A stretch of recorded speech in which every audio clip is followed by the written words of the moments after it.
Hi there, and welcome to the Call to Cinema. My name is Aaron, and hopefully you've been joining me along on this journey so far, where I usually pick up like 9 Blu-rays and 1 box set, and to pretty much decide, okay, these are the movies that I'm going to have from this boutique label for the next 10 to 15 years on a desert island. I'm stranded, basically, and these are the ones I can watch over and over again. I'm doing this label after label. I was very proud. I've been proud with every single one that I've done. I've really enjoyed doing it. The Arrow one, I had to do 3 videos on that. I did a video right here on this channel. I did a video that was exclusive to members and patrons, and I even did a free, like that anybody can see, as long as even if they're signed up to the free patron, on my over there as well to get an extra video there too. It was a really fun one to do, and tonight is a special challenge. Tonight I'm doing Shameless Screen Entertainment. I love their stuff, and they definitely deal a lot in the giallo and the Italian exploitation. But here's the thing. Collecting Shameless was different and unique because I collected a lot of my Shameless stuff when I was over in London, and I continued my collecting from there after I came back.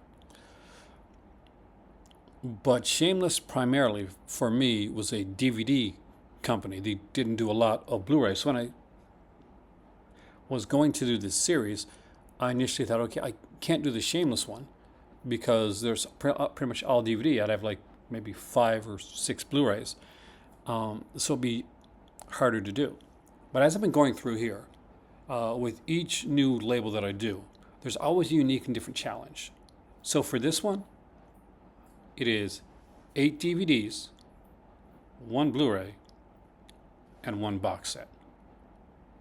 And if you do the math and count that up, as always, today, in the Call to Cinema, you can keep only 10 Shameless Screen Entertainment.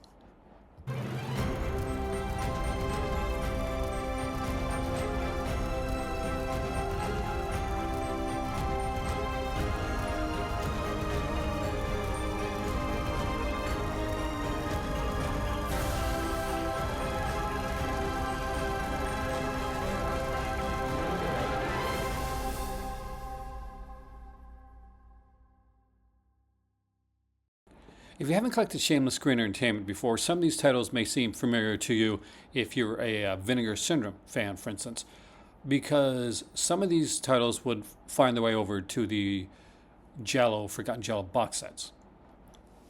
And a couple of titles here did end up in the sets as well. They're in mine here. So let's start off right away with the first in the DVDs one, and I'm pretty sure it was on volume 3 or volume 4. No, not volume 3, volume 4, volume 5 of the Forgotten Giallo set. It's a favorite of mine, and it is by Enzo Milani, stars Barbara Magnolfi, and of course Mark Perel. That is the sister of Ursula. If you've seen this movie, you know that there's a unique murder weapon in this one here, but it's a fantastic little film. And I love the area that this is shot in. It looks absolutely gorgeous. It's one of the places that I would love to visit. There actually is a really good interview with the director on here, and the artwork is fantastic. If you've seen any of these Shameless releases, you know that I can't share the back of this because they like to put as much nudity from the film as possible on the back of that. So, yeah. You'll probably see more of that when I do the Art at 5 on the membership and Patreon. Next up is an Autolato film, and I have to cover this. And it is Night Train Murders. Night Train Murders is a really good revenge film done kind of in the Last House on the Left vein. If you've seen it, you know exactly what I'm talking about, and it has a score by Ennio Morricone. I've always been a fan of the film, and it doesn't go as deeply dark as Last House on the Left, which I like, but it's a damn good film. Massimo Dallamano. I wish there was more Massimo Dallamano to talk about, but we're going to be talking about this one right here. What have they done to your daughters? It again, it's got that classic kind of like the motorcycle helmet with the black gloves look, and I do love that look. This is a really good one, actually. Farley Granger is in this one here, and we get Claudio Castanelli as well. It's an excellent giallo, and if you've never seen it, I'm going to try to tell as little about these films as possible on purpose, because I want you guys to explore and find these out yourself, and hopefully go in as blind as you can and enjoy the experience much in the same way that I did. We go from Dallamano to Tonino Valleri, and it's My Dear Killer.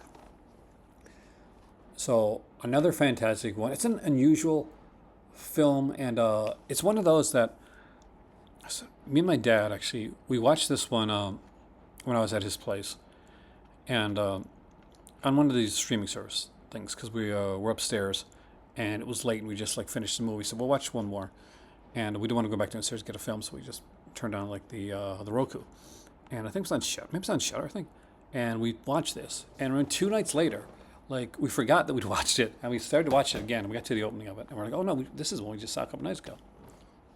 Okay, got to be careful this one too, because some of them don't have like just like literal like new pictures. Some have like new sequences on it. You gotta be careful. So this is Umberto Lenzi's Oasis of Fear. I adore this movie. I think it's absolutely fantastic. It was kind of neat because the main actress that was supposed to be like the do like the nude scenes and the more the sexier sleazier scenes. Come to find out, they thought she was perfect for the role. Her name is Ornella Muti, and she's there with Ray Lovelock, who's one of my favorites, right? And they realized she's underage. She can't do any of the nude scenes. So they had to find it. It's a giallo, and nude was a big thing when for giallo films. You've seen enough, you know. So Irene Pappas was more of a more older, kind of distinguished actress, I'd say. She said, I'll do the scenes. So basically, they switched from like having the younger girl. That's and there's the kind of the concept of the film too, is that there's this guy and his girlfriend, and the girlfriend is giving like trying to seduce men, like giving like new pictures to these men, and then the guy will come and say, hey, she's underage, and you got to give me money type of thing, or I'm going to tell the police. Is the whole concept conceit of the film. Though when they chose the actress, they actually didn't know that she really was underage. So needless to say, that nixed all those scenes. Nude scenes were not nixed, however, with the next film by Andrea Bianchi, and I love this movie. It is insane, much like many of the works of Andrea Bianchi, who did Burial Ground. It is strip nude for your killer. It stars Edwidge Fenech, who is probably the poster girl for giallo. She really, when you think giallo, a lot of times this is the girl that you're thinking about. But it's insane. The ending of this film is crazy. The only thing I can say that wasn't so great is when I'm watching this, I noticed that we get to the reveal of the killer, and there's a couple like people that looked so similar to us when I was watching with my better half that were like, didn't that character get killed already? And like, oh no, that's that character. Okay, all right then. But Strip Nude for Killer is a really, really good film, and it's really insane and crazy, and only a Bianchi film can be. Last but not least, in the regular DVDs, and this is not a regular one actually. This is a really cool one. It was done by Rogerio Deodato, and this to this date, I think this is still the best release that this film has. I know that it's one that a lot of people want to see get another release, and a lot of people want to see this get this style of release again, and it's the Washing Machine. I really like this film a lot, and it goes in with a different conceit than what would for like a regular giallo. It kind of opens with something unique and maybe not slightly shocking, but it kind of goes full circle. There's a sexy scene on a staircase, which is one of the sexiest scenes I've ever seen in any of these like Italian giallos. Just for some reason, for me, it's just like wow. But it's a really good movie. It's got a great cast in it as well, and not a lot of the name cast that you may know from other things. But yeah, you'll notice the music right away because it's Claudio Simonetti who did so much work with for Argento, both on his own and with the band Goblin. Now I have to ask: do I do the set first or do the Blu-ray first? Go with the Blu-ray. See, I have this one on DVD as well, but when I had the chance to get the Blu-ray of this one, I definitely did. Or did somebody send? Somebody might have sent this one to me. It is The Strange Vice of Mrs. Ward, and I know there is a Severin release that gets a lot of play and love, but yeah, I do love my Shameless release of this. It's cool. It's numbered. It's 3,324 of 6,000. I can't show it to you at the back because, well, you know why. It's the Shameless release. It comes with interviews with both Martino and Eldridge Fennick. You get a second interview with Martino, an introduction by him. There's even a fact track. It's got a lot of really cool stuff in there, both English and Italian audio with English subtitles. And me, I'm going to be listening to it with the subtitles on because I'm that film snobby subtitle guy, right? And last but definitely not least is this incredible box set put out by them. And it is the Bronx Warriors trilogy. You know, it's not a giallo. I know, it's shocking, right? But it's by Enzo G. Castellari, who did, of course, the original Glorious Bastards film. And this is pretty gorgeous. And this is one where I can show you the back of the box. So, includes the 3 films there. The Bronx Warriors, Escape from the Bronx, and The New Barbarians. You can see like there's the features right there. If you want to pause and look at that.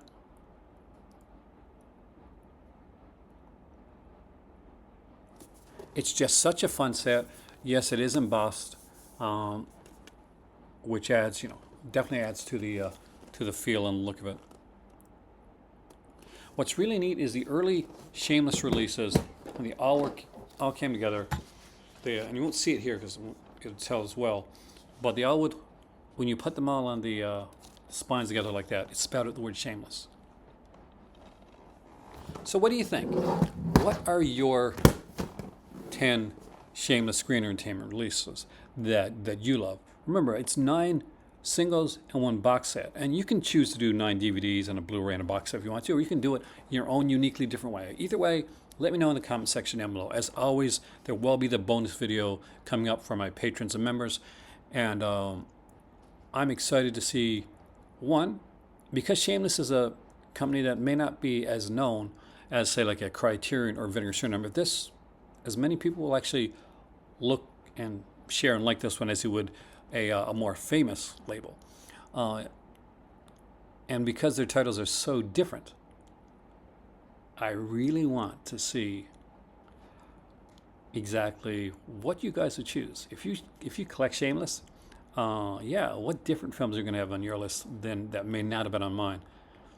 And I wonder if they make it over to the alternate 5. So talk to you later. There's a new list coming up really soon, and a lot of other things. We got so much going on this month. I know that Severin has just started announcing their new titles for the Severin sale if you're watching it during that time period.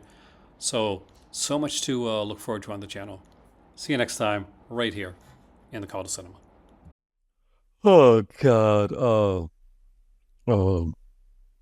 Subscription sloth here.